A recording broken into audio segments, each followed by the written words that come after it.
After. Jack and Jill at home together after the fall. The bucket spilled, her knees badly scraped, and Jack with not even an aspirin for what's broken.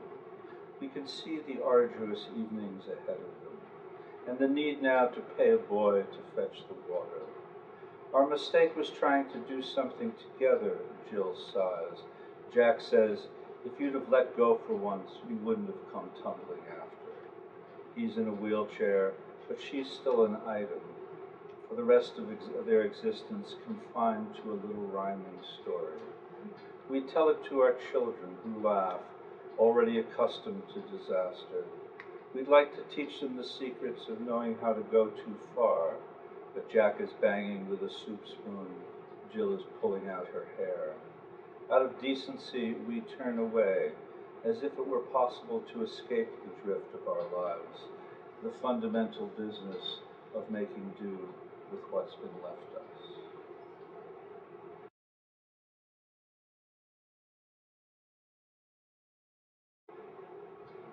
After I understand less, uh, and started it, as you might imagine, kind of playfully, just kind of slightly deconstructing the nursery rhyme. But then it started to take on layers of what might happen I was going to say, in any relationship, in any dysfunctional relationship. And, uh, and I knew at some point in the poem uh, that I was working that territory. And even though the poem is ironic in posture, I hope there's a kind of release from irony at the end. I think that the poem after became a kind of examination in its last move of how people survive their relationships or not. But, what do you do with the fundamental business of what's left to us?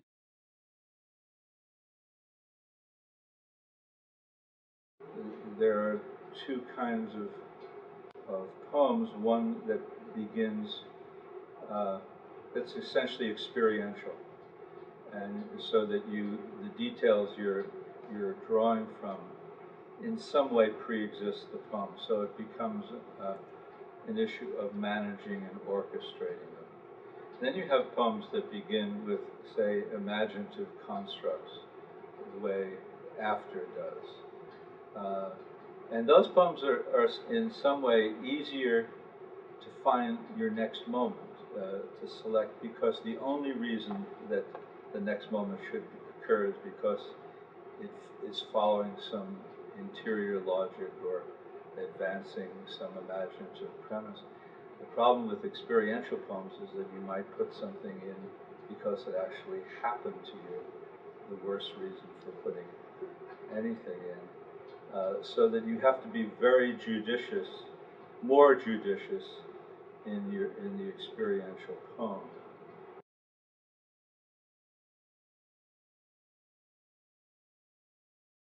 Lots of revisions, lots of false moves, lots of altering, lots of going back and rearranging. But essentially, uh, the compositional process is like that for me. When I'm working from experience, I'm most worried about my selection of details. And when I'm working from an imaginative premise, uh, the problem is how not to be too in love with your inventions. How to have something that is going to uh, something be central to the poem and not just demonstrate your imagination and your sense of exotic play.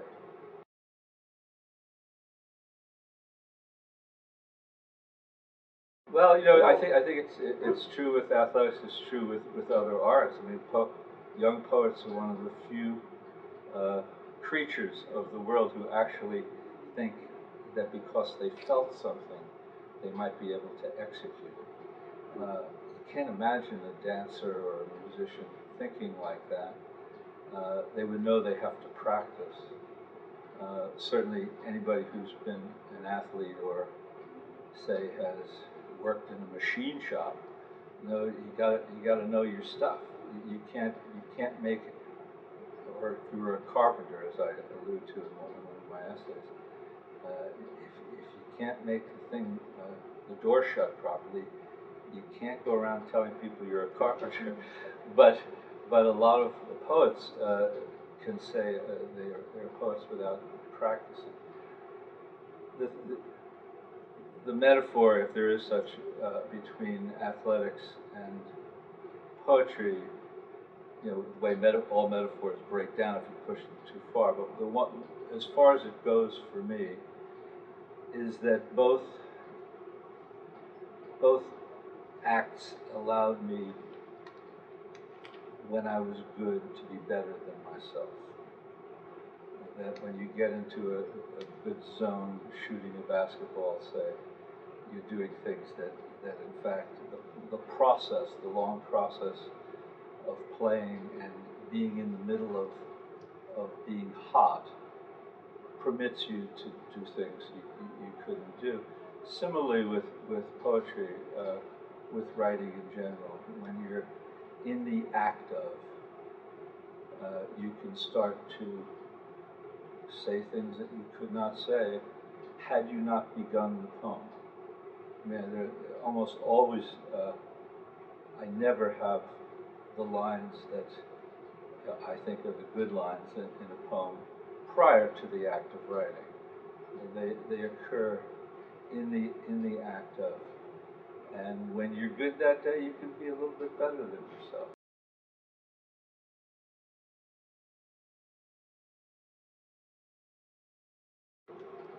Tone is the more difficult of the I mean, essentially, the definition of it is author's attitude towards subject, but it's a rather large scaffolding, I think, or coloring of subject matter that when you're listening to someone talk, and especially a stranger talk, if you're like me, you're making judgments about that person. What I want to go out to dinner with him, etc. What kind of guy is he? And especially with first-person poems, the readers are making those kinds of judgments. So, as best you can, as a writer, and you obviously can't control everybody's responses, but I think you should be able to control one level of that, and you do that with inflection, with pauses.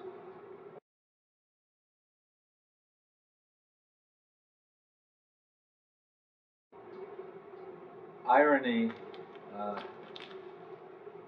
I think of irony as, and this is a simplification, good irony and bad irony. Uh, that the irony that Rilke cautions against in Letters to a Young Poet, where you keep the world away from yourself, where you put yourself at a distance, you're not implicated. Uh, I prefer the irony of engagement, I would say, where, I mean, I think at best the ironist is profoundly alert to the world. Alert, here's the doubleness of things, works that doubleness. It's a kind of keenness of attention. And rather than keep the world away, it interrogates that world. It tries to measure it. And I would hope that I'm sure I've fallen into all kinds of the good and bad ironies, but I hope that when I'm working well, that my irony is the irony of engagement that does not let me off the hook. Doesn't keep things way out here. The irony of detachment, perhaps, is the irony that I worry about and try to avoid.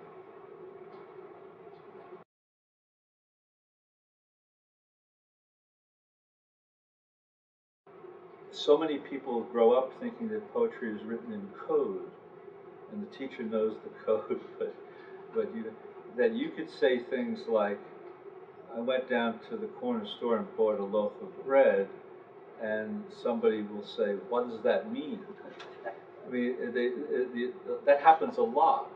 So that poetry, I think, does say what it means, and why poetry is difficult, and there's no reason why it shouldn't be difficult, is that it's getting at those things. Say, our emotional lives are so murky and muddled that you can't say things straight out sometimes. So I love metaphor when it's a reach. I think you say what you can say as directly as you can for as long as you can, and then you often have to reach for analog because it cannot be said straight out.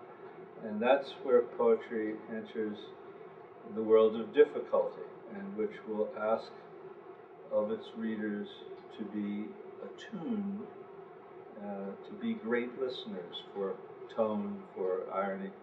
Frost says, the good reader, this is a paraphrase, knows how to take a hint, and the bad reader doesn't hear the hints. So if you miss the tonal hints in a poem of mine, for example, you're not going to read it well. In other people's poems as well, and to know that metaphor, simile, is in service of saying what is not easily said, and poems get they ask a lot of us sometimes because that's the case. The poems that are written willfully to be obscure, I have as little tolerance for them as probably the beginning reader does.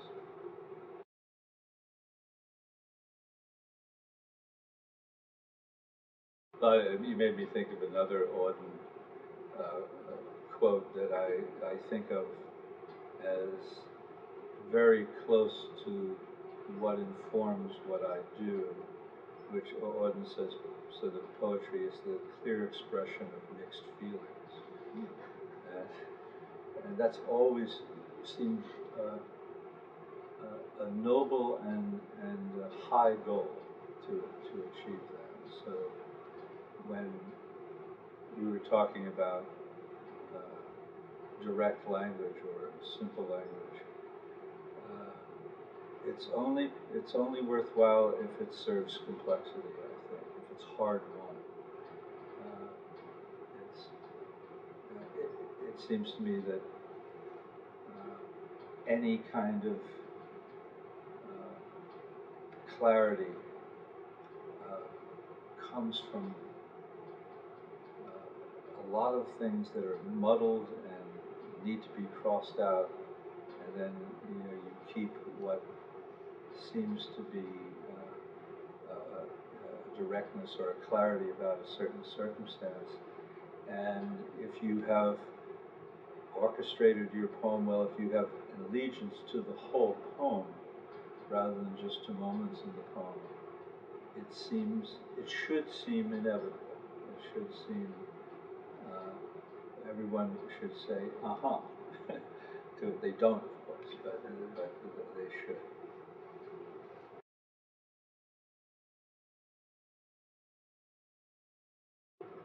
I grew up in a house without books.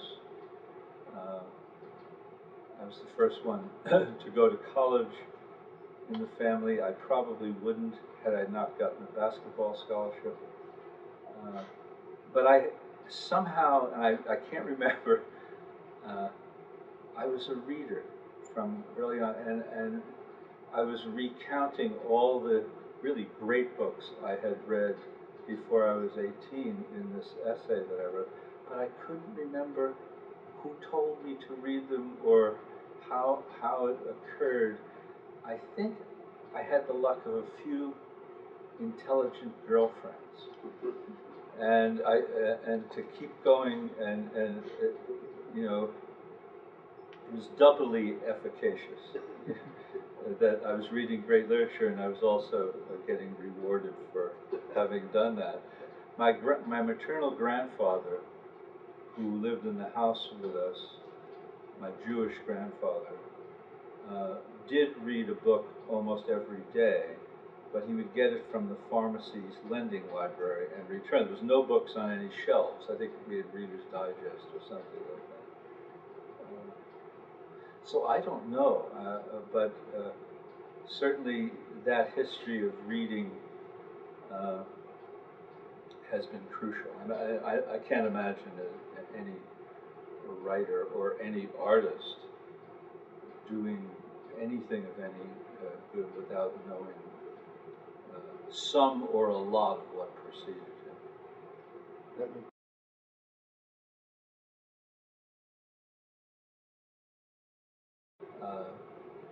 When we find those stories or poems or novels that make us feel part of the world because the things that we say are secret lives, the things we've not confessed to anybody, we find that other people have actually thought, and you feel less freaky, less strange. So that good literature, whether it's poetry or any of the other genres, have a way of bringing us into the common fold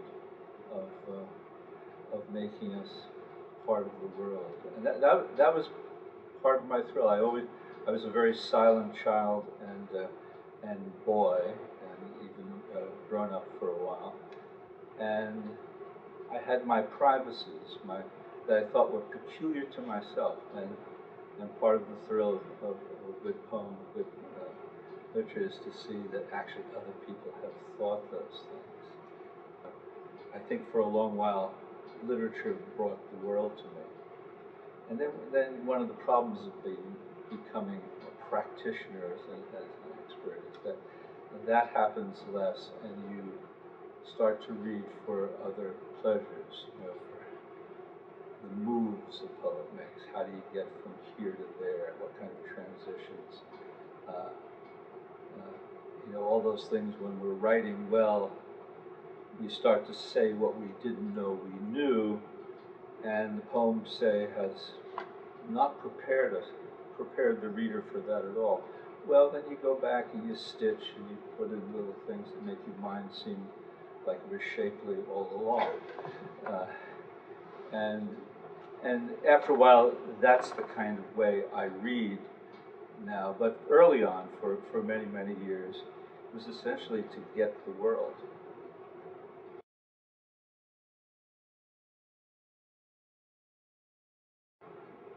I'm sure you all have heard this when somebody says, "Oh, I can relate to that." Yeah, they like to relate to that rather than be subverted, rather than to have their ideas challenged. And I think a good poem can take on that very experience that is recognizable and slant it in such a way that the person reading it cannot be happy with a notion that he held dear, or a notion that pre-existed the poem. So that what I want from uh, from good poems is to be offered another way into experience. I don't want to have my experience confirmed. That's when I feel a dullness has set in.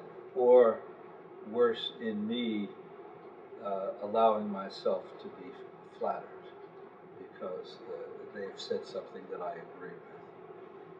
Well, I think if I could restate what I think I meant about finding those poems that speak to you, and that being crucial, uh, it wasn't so much as I could relate to them.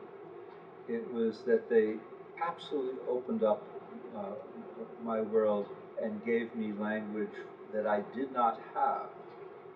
Uh, so it's that element of surprise. I mean, most things are not going to be, as we know, new, but the way they are phrased, the way they are positioned in context, uh, might make us and should make us re-engage our lives.